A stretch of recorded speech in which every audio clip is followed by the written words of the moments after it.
Share ट्रेडिंगच्या नावाखाली कोट्यवधींची ऑनलाईन फसवणूक सुरूच। आता शेअर ट्रेडरला सायबर चोरांचा 2.25 कोटींचा गंडा।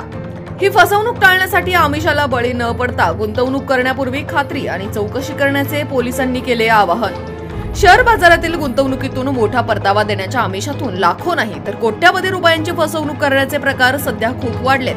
चीनी हॅकर्सच्या मदतीने 150 जणांची 25 कोटींची फसवणूक करणाऱ्या टोळीचा पर्दाफाश पिंपरी चिंचवड पोलिसांच्या सायबर पोलीस ठाण्याने नुकताच केला। तर आता अशाच पद्धतीने 2.25 कोटी रुपयांना फसवणाऱ्या सायबर चोराच्या मुसक्या सायबर पोलिसांनी आवळल्यात।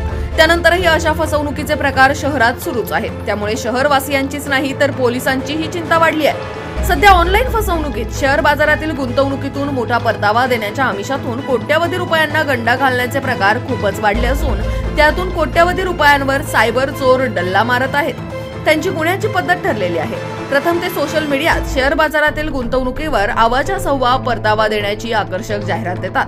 त्यात सावज अडकताच त्याला एक ऍप्लिकेशन डाउनलोड करण्यास सांगितले जाते व आपल्या व्हॉट्सअॅप ग्रुपमध्ये ऍड करून गुंतवणूक करण्यास भाग पाडले जाते। त्यावर मोठा नफा म्हणजे काही लाख रुपये जमा झाल्याचे ते ऑनलाईन दाखवतातही। तो जेव्हा काढण्यासाठी गुंतवणूकदार जातो तेव्हा त्याला सेवा व इतर कर द्यावा लागेल असे सांगून आणखी पैसे उकळले जातात। नंतर मूळ रक्कम व सर्व्हिस टॅक्स दोन्ही हडप करण्यात येते। गुन्हा करण्याच्या वरील पद्धतीनेच ऑनलाईन शेअर ट्रेडिंग करणाऱ्यालाच ताज्या फसवणुकीच्या घटनेत 2,24,59,999 रुपयांना गंडा घालण्यात आला। या प्रकारात आरोपीने इतर घटनेत ऑनलाईनच दाखवला जाणारा नफा तथा परतावा दाखवला नाही तर विश्वास संपादन करण्यासाठी तो सुरुवातीला दिला। त्यात फिर्यादी शेअर ट्रेडर फसले। ते लक्षात येताच त्यांनी पोलिसात धाव घेतली। सायबर पोलीस ठाण्याचे पोलीस निरीक्षक रवी किरण नाळे व त्यांच्या पथकाला या फसवणुकीतील 1,05,00,000ची रक्कम ऍक्सिस बँकेच्या एका अकाउंटवर जमा झाल्याचे दिसले। त्यांनी सदर खातेधारक संतोष सदाशिव रुपनर वय वर्ष 47 राहणार मांजरी बुद्रुक पुणे याचा शोध घेऊन त्याला ताब्यात घेतले असता त्याने गुन्ह्याची कबुली दिली। पुढील तपासात त्याच्या बँक खात्यावर 3,53,87,935 रुपयांचा व्यवहार झाल्याचं आढळलं। हे सर्व पैसे फसवणुकीच्या मार्गाने मिळवल्याचा संशय आहे। तसेच या खात्याविरुद्ध एकूण 12 तक्रारी आल्या असून त्यातील काही या परराज्यातीलही आहेत। म्हणजे रुपनरने पुण्यात बसून बाहेरच्या राज्यातही फसवणूक केल्याची शक्यता आहे।